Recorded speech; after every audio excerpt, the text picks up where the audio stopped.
Hey guys, welcome back to my channel. Thanks so much for joining me. For today's video, I am going to be doing a review on the Subculture palette from Anastasia Beverly Hills, and I did purchase mine right when it came out, but I've been kind of playing around with it for the last couple weeks because I didn't want to just hop on here and give you, a first impression or something, just because my thoughts have sort of changed on this palette. But yeah, I'm just going to be straightforward with you guys and tell you I like this palette, honestly. I know a lot of people either love this palette or they hate it, and I'm one of those people that loves this palette. So this is $42 on the Anastasia Beverly Hills website, as well as Ulta and Sephora, and wherever they carry this product, it is $42.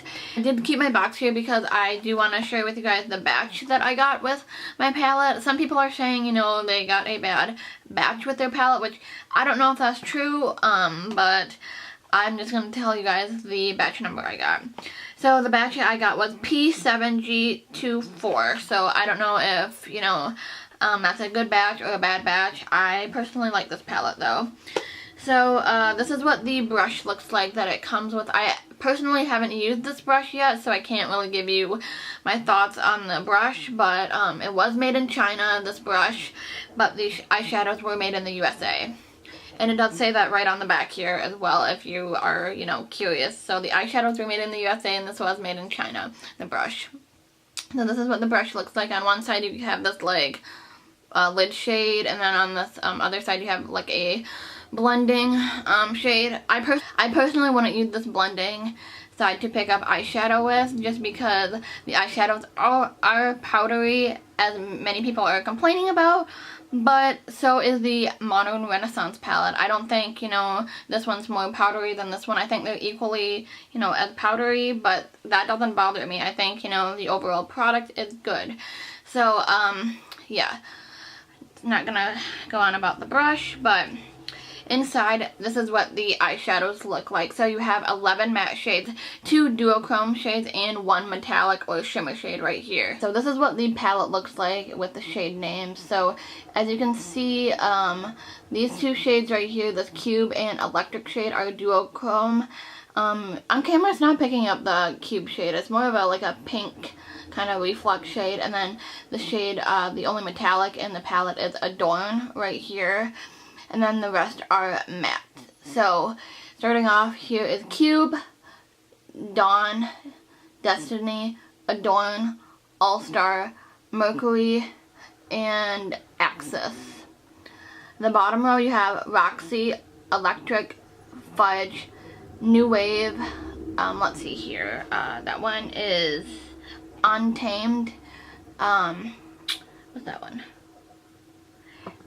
Edge, and Rowdy. So kind of a very weird mix of colors, but all of these colors work really well together, I think. So I am going to go off camera and swatch all of these eyeshadows for you and then show you after. Okay, so here are the shades swatched on my hand. I don't know how well the camera is picking it up, but the cube shade over here, I did need to build it up a little bit, as well as the Dawn shade. Destiny and the rest of these shades, so Destiny, this kind of greenish color, I didn't really need to build up. The Adorn shade is one swipe, and All-Star, Mercury, and Axis are also all one swipe. So this palette is very pigmented, as you can see. The cube shade is that duochrome shade. Right, the cube shade, for me personally, I did have to build it up like 4 or 5 times, which sounds excessive, and it kind of is, but it is a duochrome shade, so it's not going to be bam in your face. And honestly, that cube shade is kind of a dupe for the Kat Von D Alchemist palette, the shade Pink Opal in there. Those are basically the same shade. And this is what the second and final row looks like. So as you can see, these shades are really, really pigmented. This, again, this electric shade right here, that duochrome, it doesn't show up that well. You do need to build it up. I actually did a eye look where I wore that all over my lid. I didn't wet my brush or anything, but I did need like 4 or 5 layers in order for it to show up. if that bothers you, you probably wouldn't like those shades, but for me personally, I really actually enjoy those shades. So I want to talk about brushes and kind of the formula of these eyeshadows. So these are a soft formula, and these are almost like a pressed pigment. What I mean by that is that these, depending on the brush that you use, you are going to get some kick up, but that doesn't bother me personally. So for an example, if you were to take this Morphe or just a more fluffy brush, you are going to get powder kick up, and I would not recommend going in with a brush like that or like this unless you don't mind losing and wasting product. But for me personally, I don't really use this type of brush when I'm using Anastasia shadows. So this is the Morphe M433, so I would not recommend a fluffy brush like this. You can use this after you apply the shadow and then blend it out. That's what I would recommend doing, but I would recommend going in with a more dense brush such as the e.l.f. blending eye brush. I typically use a more dense brush to apply the shadow and then blend it in. Also, don't swirl your brushes in these shadows, otherwise you'll get a ton of kick up. Just dab, like just take the brush and just go in once. Don't swirl your brush, otherwise you're gonna get a ton of fallout. So I do like this eyeshadow palette. I think, you know, it's a good palette. Do I think it's the most versatile palette? No. And do I think it's a beginner-friendly palette? No. But if you're somebody who, you know, likes the modern Renaissance palette and you kind of know that these shadows are more powdery, or on the more powdery side, then you'll probably like this palette.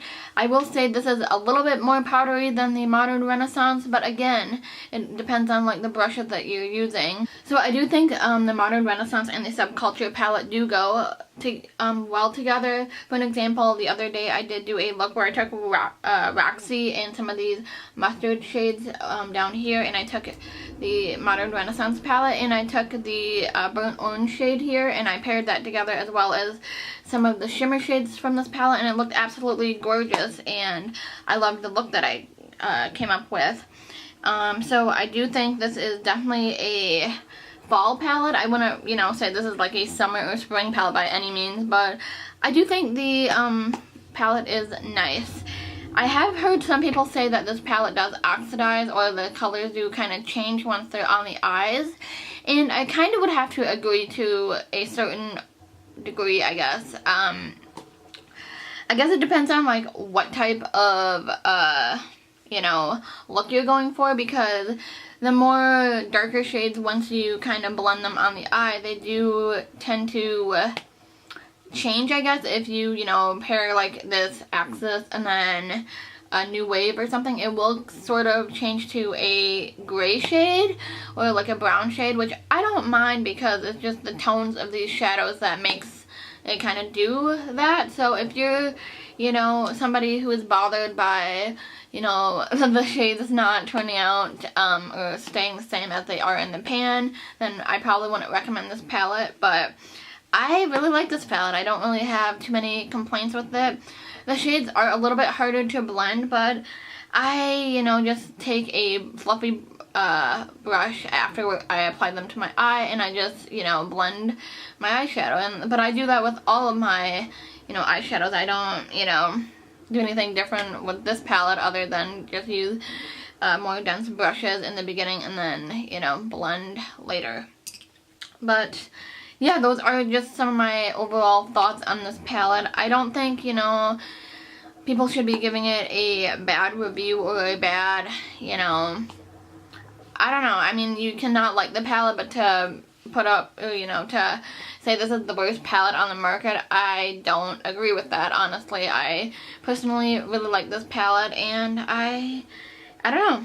I think, you know, both palettes are amazing, and Anastasia is one of my favorite brands, so that might be why I'm, you know, I guess why I love it so much, because I love Anastasia. But I think this is a great palette, and I don't know, I think it's going to be a great addition for the fall time as well. So yeah, those are my thoughts on the Anastasia Subculture palette. Let me know if you guys have tried this palette and if you agree with me, if you know, maybe got a different batch number than me, and if, you know, your palette seems more powdery than mine. If I remember, I will insert a few pictures of the looks that I created wearing this or using this palette. If not, you can just check out my Instagram, which is Beauty by Mary Kay on there. It's always linked in the description box as well, but you can check out my Instagram pictures and I will have looks of this palette on there. So yeah, thank you guys for taking the time to watch this video. Please subscribe if you haven't already. I would love it if you took a moment and subscribe down below, and I will talk to you guys in my next video. Thanks so much for watching. Talk to you later. Bye.